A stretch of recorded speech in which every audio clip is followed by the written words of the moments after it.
They chased the ghostly archer through the storm. The barrage of arrows no longer mattered. The drain of energy, the ache in their limbs, none of it compared to the burning need to reach that spectral figure. It moved like a mirage, always just out of reach, always watching. Each time they drew near, its hollow eyes turned toward them, fathomless and cold. Then it would glide back, silent and deliberate, keeping the distance between them alive like a wound that refused to close. Marisol's irritation boiled beneath her ribs, rising with every breath.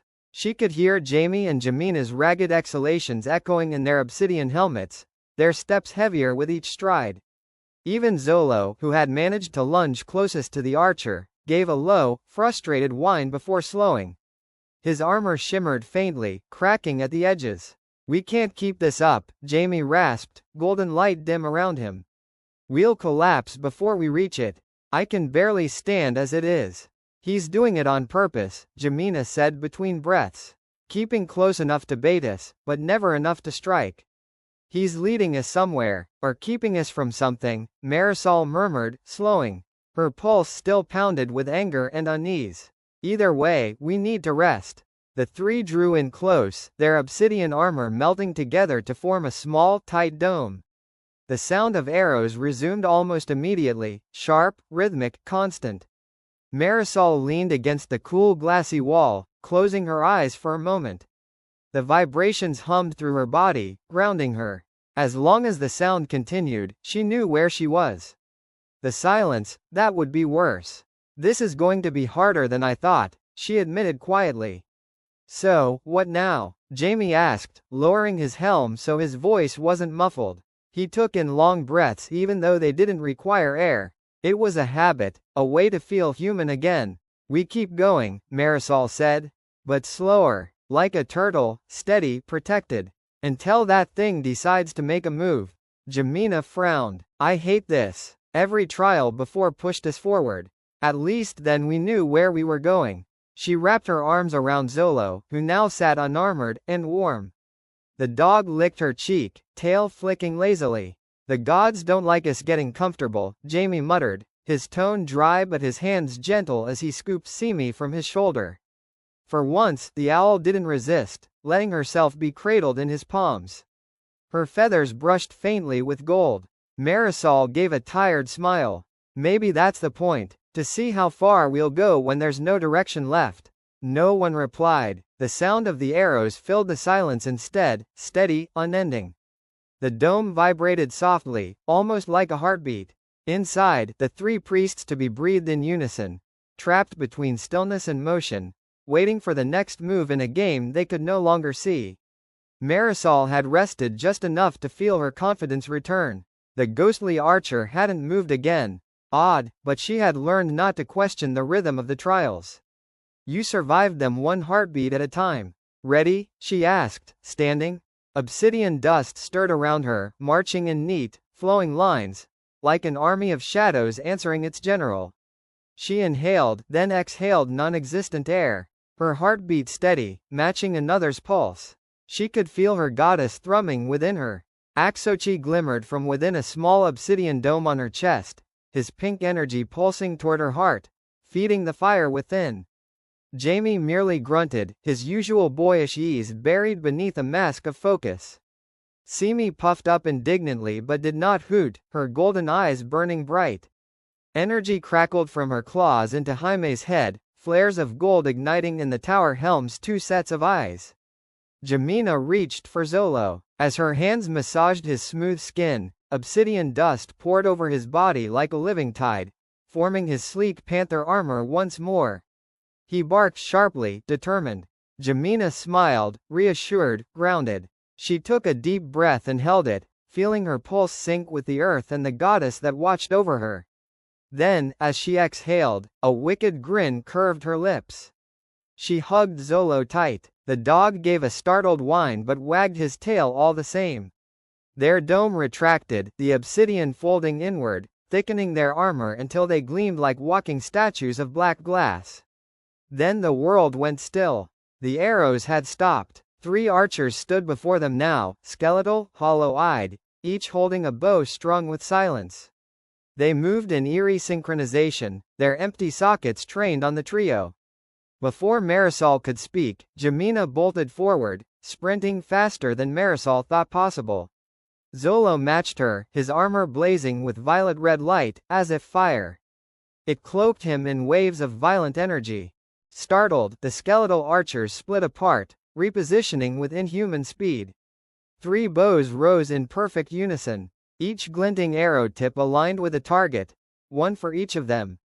Marisol sprinted after Jamina, Jamie close behind, his twin golden lights cutting through the haze. The first arrows flew, they sliced the air with a scream. Marisol saw the glint of one, too late. It slammed into her gut, the force lifting her from the ground. She hit the sand hard, obsidian cracking across her armor. Marisol, Jaime's voice roared through the din. He barely ducked in time as another arrow streaked past his head. When he looked back, she lay motionless, a faint pink glow radiating from her chest, Axochi's desperate protection cocooning her. Jamina, he shouted, forming obsidian walls around Marisol's body. The dome came together hastily, too thin, too rushed, but it would have to hold. Arrows rained against it instantly, the vibrations sharper, closer, like iron teeth biting through glass. Jamie grit his teeth, pouring more of his energy into the shield. He heard Jamina scream somewhere beyond the barrage, a sound that tore through his chest. Then a thud. She appeared seconds later, bursting into the dome through the storm. Her face was streaked with fury, her breathing ragged. She sealed the breach behind her with a sweep of her hand, obsidian melting shut against the hail of arrows. A low growl rumbled from Zolo's throat, but it faltered under the weight of Simi's and Jaime's glowing stares. For a moment, all sound vanished except the relentless tapping of arrows against the dome. Marisol still glowed faintly where she lay, her chest rising shallowly, pink light pulsing in rhythm with her heart. She dreamt of water rushing all around her. Rain fell without end, each drop heavy as glass, each gust of wind cutting through her bones. The world was nothing but gray and cold. Somewhere in the downpour, she heard her mother's voice calling her name, soft, melodic, and distant. The scent of lavender and mint drifted through the storm, the same soap her mother always used. Tears welled in her eyes. No matter how she turned, there was no one in sight, only the endless curtain of rain. Her foot slipped. She fell, the rushing water pulling her under, dragging her deeper into its churning dark. Then, warmth. A firm hand seized hers, steadying her. A deep, familiar laugh echoed through the rain, boisterous, teasing, alive. The scent of coffee lingered in the air. Ahead, she saw 2 pairs of arms outstretched, waiting for her.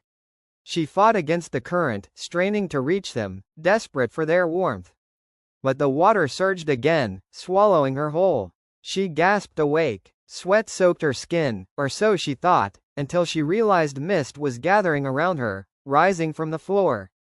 A soothing warmth spread from her chest, rhythmic and alive.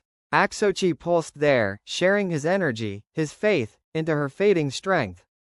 Jamie and Jamina were arguing in hushed, tense voices nearby, but the sound died the instant they noticed her stirring. Jamie turned first, relief washing over his face as the fierce gold glow of his eyes dimmed to a gentle shimmer. "We should avoid getting hit by those arrows," Marisol said weakly, pushing herself upright. Her body trembled, but her voice stayed steady. "They induce nightmares, besides the impact." She rubbed at her ribs. "How long was I out?" "Not long," Jamie replied. His voice softened. He hesitated, then glanced pointedly at Jamina. Maybe an apology would be appropriate. Jamina's jaw clenched, but as Zolo whined softly beside her, her expression faltered. The armored hound padded forward, head low, licking Marisol's hand with remorseful insistence. Marisol chuckled faintly, scratching behind his ear. "It's all right, Zolo. I'm fine." Turning her gaze to Jamina, she asked, "What happened? You usually don't rush in like that." Jamina's shoulders slumped. "I just thought we were going too slow," she admitted quietly. "Sorry, I let things get to me." The wild, confident grin she'd worn earlier was gone. In its place was something smaller, rawer. She hesitated, then hugged Marisol tightly, uncertain but sincere. Marisol smiled against her shoulder, weary but warm. "We're still alive," she murmured. "That's what matters." But as she glanced past Jamina, through the translucent black dome of obsidian, she could still see the three archers waiting in the distance.